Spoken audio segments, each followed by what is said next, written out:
Hello everyone, welcome to tech Sharmit. आज के session में हम शेल स्क्रिप्ट से रिलेटेड एक और टॉपिक कवर करेंगे जिसमें हम देखेंगे बेस नेम कमांड के बारे में या बेस नेम कीवर्ड के बारे में कि बेस नेम कमांड क्या होता है, कीवर्ड क्या होता है, कौन से सिचुएशन में हमें इसे यूज़ करना होता है और इसको यूज़ करके क्या बेनिफिट होता है। ये सारी चीज़ें हम इस पर्टिकुलर सेशन में हम डिस्कस करने वाले हैं। तो इस चीज़ को सिंपलर टर्म्स में समझने के लिए हम क्या करेंगे, सबसे पहले एक शेल स्क्रिप्ट बनाएंगे।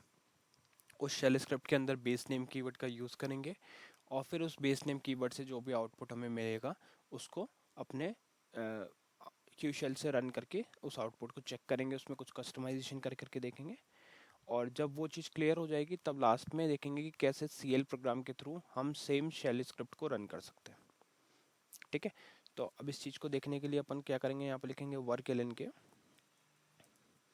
एंटर। वर्क एल के करके आपके पास ये work with object link screen open हो जाएगी।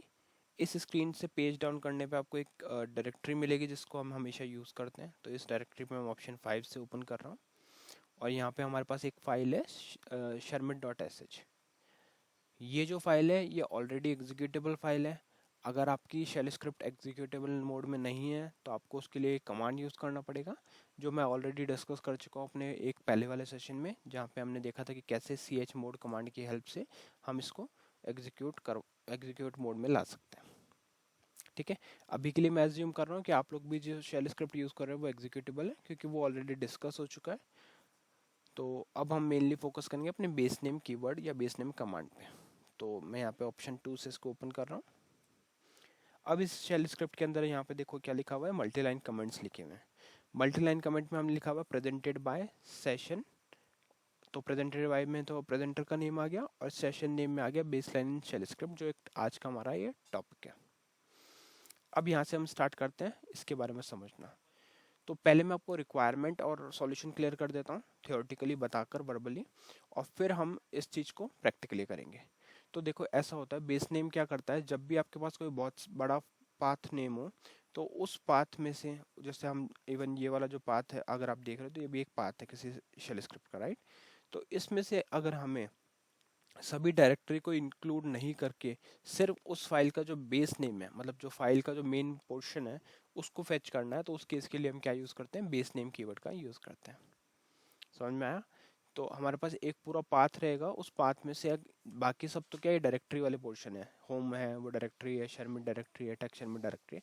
तो अगर हम इसमें इंटरेस्टेड नहीं है, सिर्फ हमारे को इसका जो लास्ट वाला पोर्शन है वो पिक करना है, तो उसके लिए हम यूज़ करते हैं बेस नेम कमांड का। ठीक है, तो इसको आप कैसे यूज़ करेंगे एग्जाम्पल देखते हैं। ठीक है, तो यहाँ पे हम सबसे पहले तो इस वेरिएबल को डिक्लेयर करेंगे। तो यहाँ मैं लिखता हूँ पाथ इक्वल, और फिर यहाँ पे लिखेंगे इस पूरे पाथ को as it is slash home slash Sharmit slash tech Sharmit slash Sharmit dot sh, और इसको कर दिया मैंने यहाँ क्लोज। ठीक है, तो अब ये पाथ वेरिएबल जो है वो सेव हो चुका है और इसके अंदर जो भी स्क्रिप्ट का पाथ हमने डाला है वो एज इट इज़ इसमें स्टोर हो गया। अब क्या करते हैं, इसको प्रिंट कर लेते हैं जिससे हम देख भी सकें कि क्या पहले आउट इनपुट था और फिर उससे आउटपुट क्या मिला। तो यहाँ पे मैं इस डॉलर से इसको प्रिंट करूँगा, डॉलर पाथ। ठीक है, इसके बाद में हम यूज़ करेंगे यहाँ से फाइल नेम फेच करेंगे। तो फाइल नेम फेच करने के लिए लिखेंगे फाइल नेम, एक वेरिएबल बना दिया इक्वल, और यहाँ पे हम इसको अब यूज़ करने के लिए यहाँ पे लगाएंगे डॉलर का सिंबल, डॉलर के सिंबल को हम पैरेंथेसिस, और यहाँ लिखेंगे बेस नेम, स्पेस देंगे, फिर से एक डॉलर का सिंबल आएगा और अब आ जाएगा यहाँ पे एक्चुअल पाथ नेम। ठीक है, इतना करके इसको बस सेव करना है।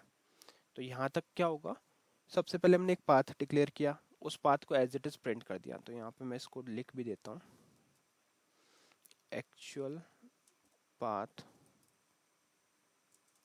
ठीक है, तो ये हो गया हमारा एक्चुअल पाथ। फिर इसके बाद में हमने फाइल नेम फेच किया, फाइल नेम फेच करने के बाद में हम यहाँ लिखेंगे इको बेस नेम वैल्यू, और यहाँ पे आ जाएगा डॉलर फाइल नेम। तो इससे क्या हो गया, जो भी हमारी बेस नेम में वैल्यू थी वो स्टोर हो गई फाइल नेम में। बेस नेम क्या बोलते हैं, इस पाथ को, और फिर ये हमारे पास आउटपुट में आ जाएगा। ठीक है, तो इतना करके एक बार इसको सेव करते हैं, एग्जिट करते हैं। यहीं पे हम QSH रन कर लेते हैं, QSH एंटर। और इधर मैं अभी के लिए वो पाथ पुट कर रहा हूँ। ये पाथ हम उस प्रोग्राम के लिए नहीं, ये अपनी स्क्रिप्ट को रन करने के लिए यूज़ कर रहे हैं। तो /home/sharmat। तो इसमें कंफ्यूज नहीं होना कि यहाँ हम पाथ क्यों दे रहे हैं, क्योंकि अब तक आपने देखा होगा हर सेशन में इस तरह से ही हम इसको रन करते हैं। तो /home/sharmat text/sharmat/sharmat.sh एंटर। तो अब यहाँ पे एक्चुअल पाथ में हमारे पास क्या आया, /home/sharmat और बेस नेम वैल्यू क्या आई, sharmat.sh। तो ये जो वैल्यू है इसको बोलते हैं बेस नेम वैल्यू। मतलब बेस नेम वैल्यू में क्या क्या आता है, सिर्फ हमारे पास फाइल का एक्चुअल नेम आता है, जो भी डायरेक्टरी वाला पोर्शन रहता है वो ये अवॉइड करता है, इंक्लूड नहीं करता। ठीक है, तो नॉन डायरेक्टरी पार्ट को ही ये फेच करके लाता है और डायरेक्टरी पार्ट को इग्नोर कर देता है। क्लियर हो गया। इसको यहाँ से करते हैं बैक, sharmat.sh पे लेते हैं 2। और यहाँ पे अब एक चीज़ और देखने की, ये तो हमारे को पता था कि एक्चुअल में कोई पाथ एग्जिस्ट करता है सिस्टम पे, बट अभी अगर हमारे को कोई ऐसा पाथ प्रोवाइड करना है जो सिस्टम पे एग्जिस्ट नहीं करता, तो उसके लिए क्या ये वैल्यू पिक करेगा या उसमें कुछ इशू होता है बेस नेम कैलकुलेट करने में। तो उसके लिए हम यहाँ पे सिर्फ इसको रिमूव करके थोड़ा सा चेंज करेंगे। तो अभी हो गया /home/sha/tch और /sharmat.sh। तो सेम प्रोसेस रहेगा बाकी का। एक्चुअल पाथ हमने प्रिंट किया, फाइल नेम प्रिंट किया, फाइल नेम को फेच करने के लिए बेस नेम से वैल्यू पिक करी और जो भी वैल्यू आई उसको स्टोर किया फाइल नेम वेरिएबल में, और फिर बेस नेम वैल्यू को $फाइल नेम से प्रिंट करके देखा। ठीक है, तो बस इस बार क्या है, जो ये जो हम पाथ यूज़ कर रहे हैं वो एक्चुअल में सिस्टम पे एग्जिस्ट नहीं करता, इस तरह से कोई फोल्डर डायरेक्टरीज क्रिएटेड नहीं है।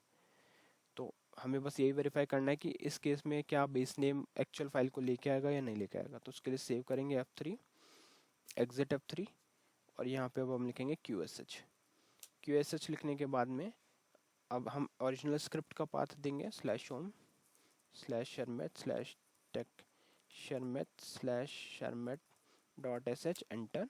तो इस केस में एक्चुअल पाथ क्या आया, /home/sha/tech/sharmat.sh और बेस नेम वैल्यू क्या आई, sharmat.sh। ठीक है, तो इससे आपको पता है एक बेनिफिट क्या हुआ, और ये क्या मेक श्योर हुआ कि यहाँ पे हमारे को मतलब कंफर्म ये हुआ कि जो भी हम पाथ दे रहे हैं वो एग्जिस्ट नहीं करता, तो भी उसमें से ये डायरेक्टरी पोर्शन को एक्सक्लूड करेगा और सिर्फ हमारा जो बेस नेम वैल्यू है, यानी जो फाइल का और एक्सटेंशन का नेम है, उसको पिक करके लाएगा। ठीक है, तो बस इतना सा हमारा रिक्वायरमेंट था, जिसके लिए हमने बेस नेम वैल्यू को समझा कि बेस नेम वैल्यू कैसे वर्क करता है। आई होप ये पूरा पोर्शन अब आपको क्लियर हो गया होगा कि कैसे बेस नेम वैल्यू वर्क कर रहा है, क्या क्या उसमें चीज़ें इंक्लूड होती है, क्या क्या चीज़ें उनमें एक्सक्लूड होती है। तो इंटरव्यू में भी कई बार इस तरह से क्वेश्चन आता है कि क्या वैल्यूज़ बेस नेम वैल्यू में इंक्लूडेड नहीं होती, तो वहाँ आपको सिंपली आंसर करना है कि डायरेक्टरी का जो पोर्शन होता है वो बेस नेम वैल्यू में इंक्लूडेड नहीं होता, और जो सिर्फ फाइल और एक्सटेंशन नेम होता है वो बेस नेम में इंक्लूडेड होता है। इसको सेम चीज़ को इंटरव्यू में थोड़ा घुमा के भी क्वेश्चन किया जा सकता है कि अगर आपके पास एक बहुत बड़ा पाथ है किसी फाइल का और उसमें से सिर्फ आपको फाइल नेम इंक्लूड फेच करके लाना है, तो उसके लिए आप कैसे शेल स्क्रिप्ट का यूज़ करोगे। तो उसमें आप सिंपल सा आंसर कर सकते हो कि उस केस में हम बेस नेम वैल्यू या बेस नेम कीवर्ड की हेल्प से उसकी बेस नेम वैल्यू को कैलकुलेट कर सकते हैं, फेच कर सकते हैं। कैलकुलेट मीन्स फेच कर सकते हैं बस उसके लिए। ठीक है, तो आई होप आज का ये पार्ट आपको क्लियर हुआ होगा। और अब मैं आपको बता देता हूँ कि कैसे सेम चीज़ के लिए हम CL प्रोग्राम का यूज़ कर सकते हैं। तो यहाँ पे मैं करता हूँ F3 फॉर सेव और एग्जिट। यहाँ से हमने F3 पे सेव कर दिया और अब यहाँ पे हम लिखेंगे QSH, सॉरी अब हमारे को बस CL प्रोग्राम देखना, तो वर्क MBR PDM। यहाँ हमारे पास एक CL प्रोग्राम ऑलरेडी क्रिएटेड है, तो इस पर हम लेंगे ऑप्शन 2। और यहाँ पे आप देख सकते हो हमने सबसे पहले क्या किया, DCL लिख के F4 लिया, variable name type storage length आ गया, फिर हम CHG वैल लिख के F4 लेंगे, वेरिएबल का नेम और एक्चुअल स्क्रिप्ट जो है हमारी वो पुट करेंगे, और फिर लास्ट में strQSH करके उस वेरिएबल को पुट कर देंगे जहाँ पे भी हमारी स्क्रिप्ट स्टोर्ड है। तो ये क्या करेगा, ये इसको एग्जीक्यूट करके आपको वही आउटपुट ला के यहाँ पे भी देगा। तो करते हैं कॉल, तो अब आपको दिख रहा है सेम आउटपुट आ रहा है। क्यों, क्योंकि इन शॉर्ट हम कॉल तो उसी स्क्रिप्ट कर रहे हैं, बस हमारा मेथड चेंज हो गया, अब हमने शेल स्क्रिप्ट से इसको कॉल किया, सॉरी CL प्रोग्राम से शेल स्क्रिप्ट को कॉल किया। ठीक है, तो आज के सेशन में हमने देखा कि कैसे बेस नेम वर्क करता है, क्या कीवर्ड है, कैसे यूज़ करते हैं, क्या एडवांटेज है। आई होप ये सेशन आपको क्लियर हुआ होगा। नेक्स्ट सेशन में हम इससे रिलेटेड और भी टॉपिक्स डिस्कस करेंगे। So thank you for watching texture myth.